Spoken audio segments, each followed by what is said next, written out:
from your perspective, who needs this module the most?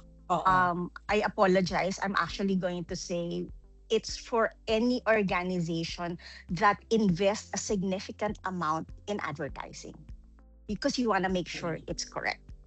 Who are the people that you should reach out to?